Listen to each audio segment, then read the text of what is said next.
Bismillahirrahmanirrahim. Assalamualaikum warahmatullahi wabarakatuh.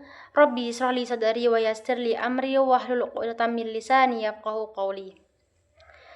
Yang terhormat kepada Bapak dosen pengampu mata kuliah Tarjamah Fauriyah Al-Indonesia, yakni Bapak Dr. Asep Maulana, SPD, MPD.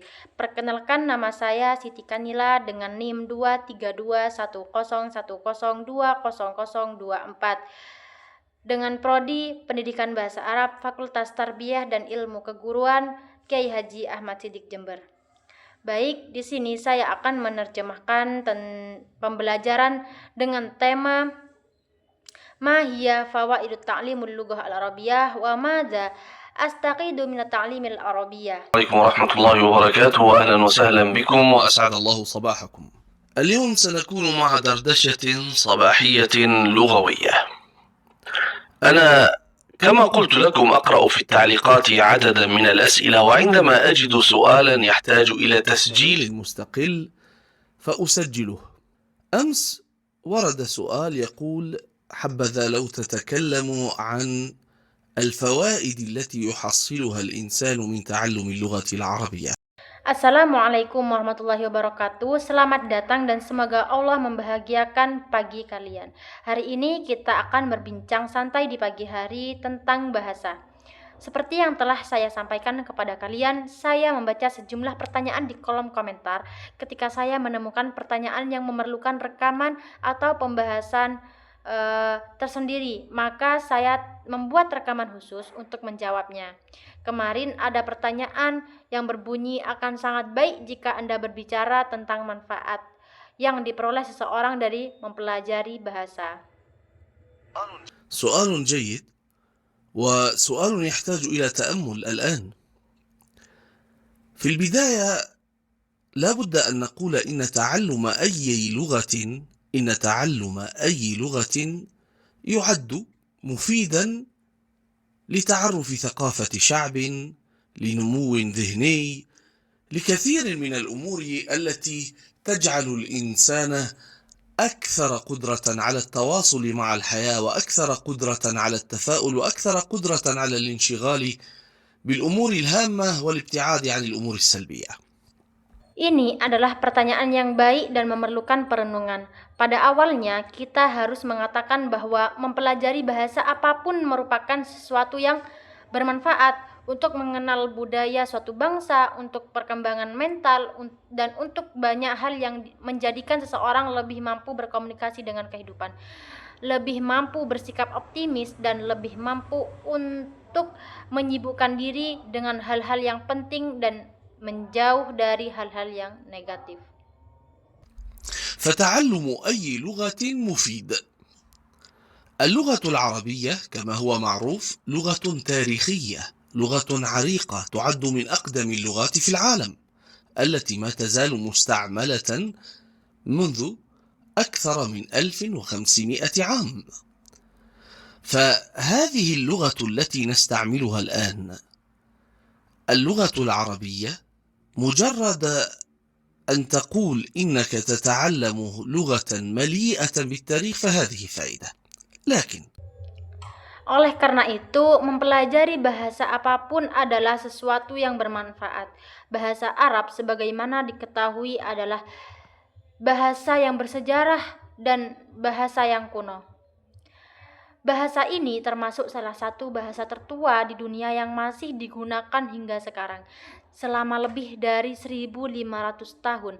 Maka bahasa yang kita gunakan saat ini, yaitu bahasa Arab, cukup dengan mengatakan bahwa Anda sedang mempelajari sebuah bahasa yang syarat dan sejarah.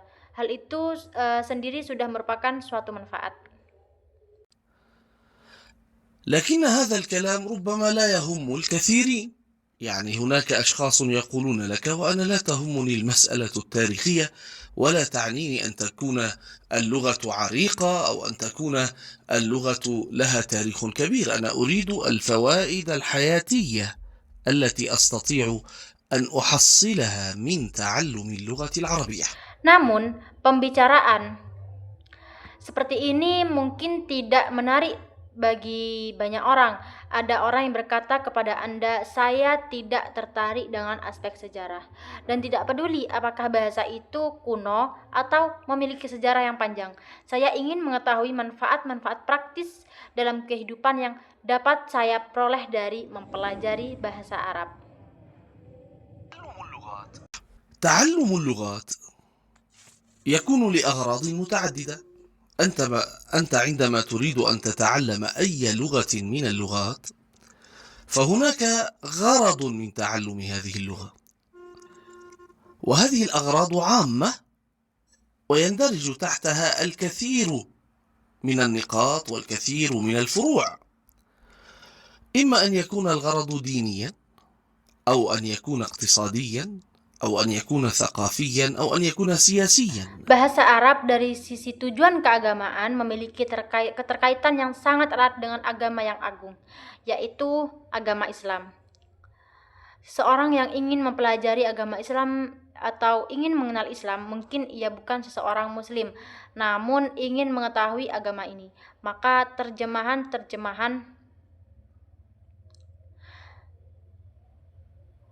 mempelajari bahasa dilakukan untuk berbagai tujuan. Ketika seseorang ingin mempelajari suatu bahasa, pasti ada tujuan di balik pembelajaran tersebut.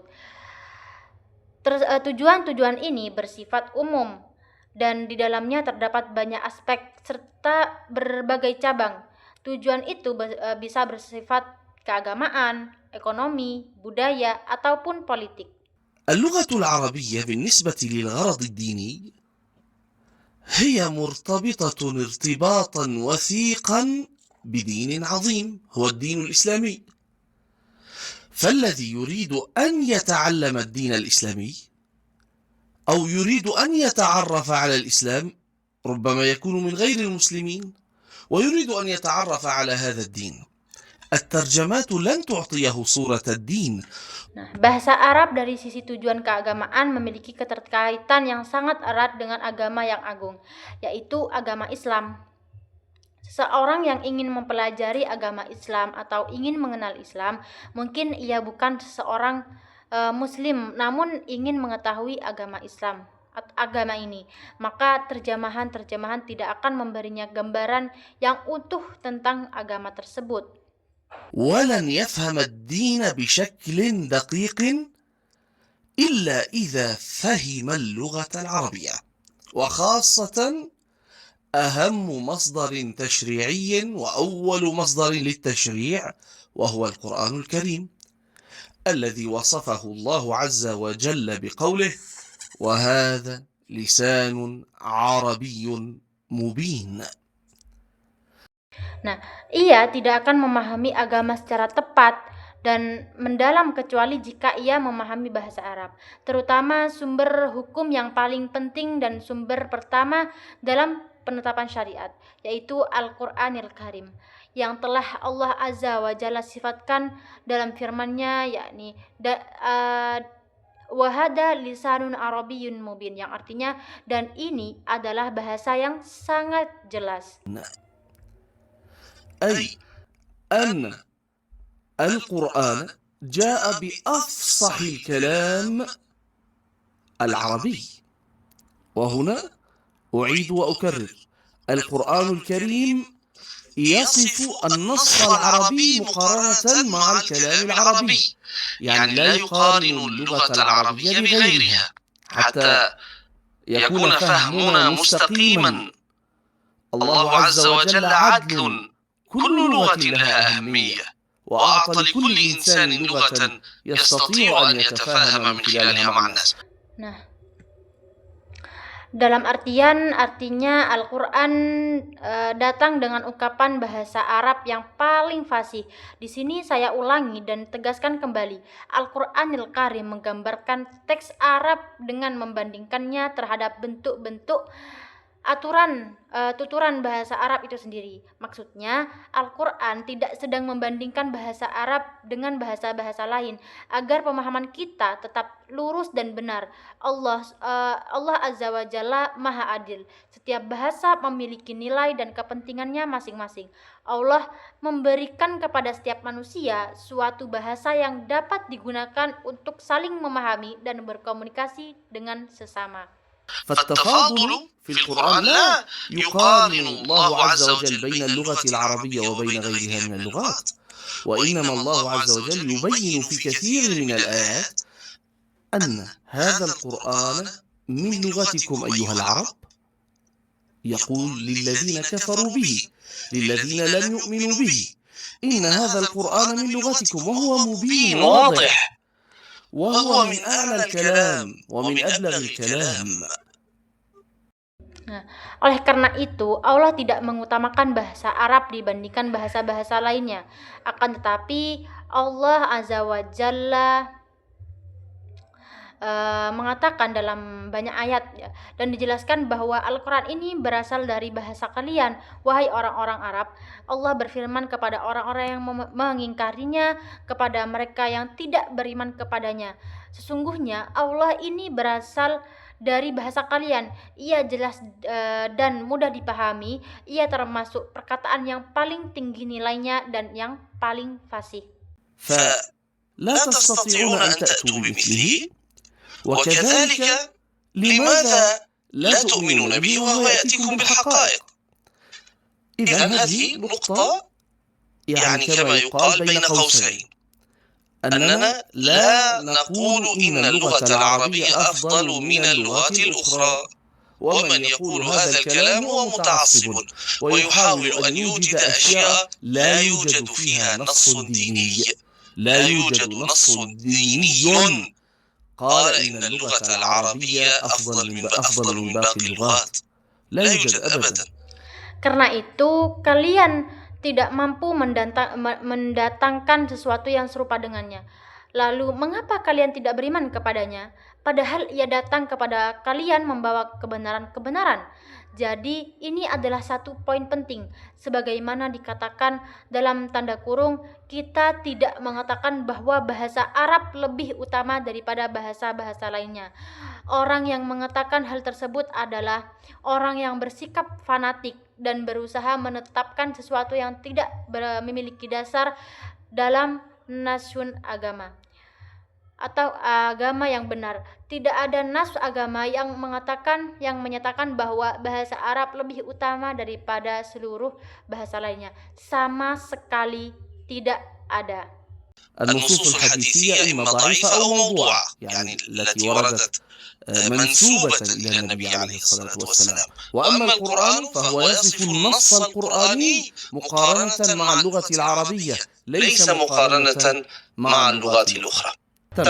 Adapun riwayat-riwayat hadis yang menyebutkan hal tersebut, maka statusnya ada yang lemah atau dhaif atau palsu, yaitu maudhu, yaitu yang hadis itu dinisbatkan kepada Nabi Muhammad SAW. Adapun Al-Quran, maka ia menggambarkan teks Al-Quran dengan perbandingan terhadap bahasa Arab, bukan dengan perbandingan terhadap bahasa-bahasa lainnya. Baik, selanjutnya saya akan menjelaskan tentang beberapa strategi yang ada pada terjemah. Nah, sebagaimana strategi ini bisa digunakan ketika dalam melakukan suatu penerjemahan. Nah, yang pertama yaitu strategi penguatan murni atau pure borrowing, yang artinya adalah strategi yang mengambil ungkapan atau kata ke dalam BSA tanpa penyesuaian ejaan dan pelafalan. Nah, dalam contoh ya teks BSU-nya yaitu Assalamualaikum warahmatullahi wabarakatuh, ahlan wa sahlan. Nah, dan artinya yaitu Assalamualaikum warahmatullahi wabarakatuh, selamat datang. Nah, yang kedua strategi naturalisasi dan atau naturalized borrowing. Nah, yang artinya penerjemah mengambil ungkapan atau kata BSU ke dalam BSA dengan penyesuaian ejaan dan pelafalan. Sebagai contoh, fabihadhil lughah allati nasta'miluha al-an al-lughah al-arabiyyah mujarradun an taqula innaka tata'allamul lughatal mali'atan bit-tarikh fahadhihi faidatun. Nah, teks BSA-nya yaitu maka bahasa yang kita gunakan saat ini yaitu bahasa Arab. Cukup dengan mengatakan bahwa Anda sedang mempelajari sebuah bahasa yang syarat dan bersejarah. Hal itu sendiri sudah merupakan suatu manfaat. Yang ketiga yaitu ada strategi gross translation, yang artinya penerjemah memberikan catatan tambahan pada kata BSA. Contoh teks BSU, al-lughatul arabiyyah binisbah lil ghardid dini murtabitah irtibatan wasiqan bidinin 'azimin huwa ad-din al-islami. Teks BSA yaitu bahasa Arab dari sisi tujuan keagamaan memiliki keterkaitan yang sangat erat dengan agama yang agung, yaitu agama Islam. Yang selanjutnya yaitu strategi ekspansi atau penambahan. Expansion and addition, artinya penerjemah menambahkan beberapa kata dalam menerjemahkan teks BSU. Contohnya, wa khasatan ahamu masdarin tasyri'in wa awwalu masdarin litasyri' wa huwa al-Qur'anil Karim. Nah, teks BSA yakni terutama sumber hukum yang paling penting dan sumber pertama dalam penetapan syariat yaitu Al-Qur'anil Karim.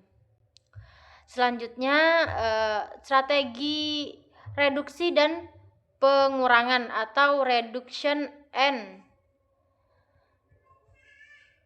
subtraction, yang artinya penerjemah mengurangi kata dalam menerjemahkan teks BSU yang mengekspresikan pesan-pesan berlebihan atau basa-basi dari BSU bagi pembaca. Contohnya yaqulu lilladzina kafaru bihi lilladzina lam yu'minu bihi.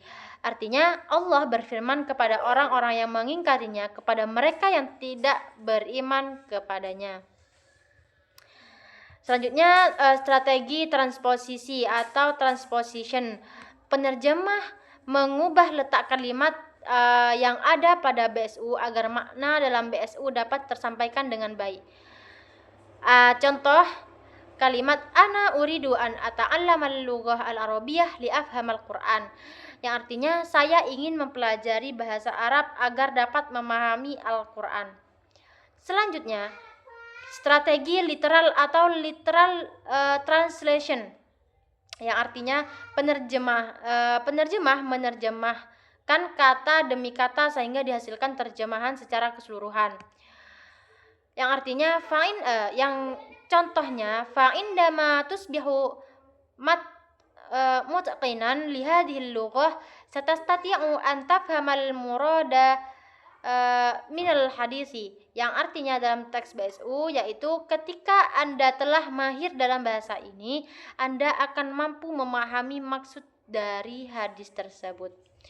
Mungkin sekian dari penjelasan yang dapat saya sampaikan, kurang lebihnya mohon maaf. Syukran, wassalamualaikum warahmatullahi wabarakatuh. I just had to let you know you're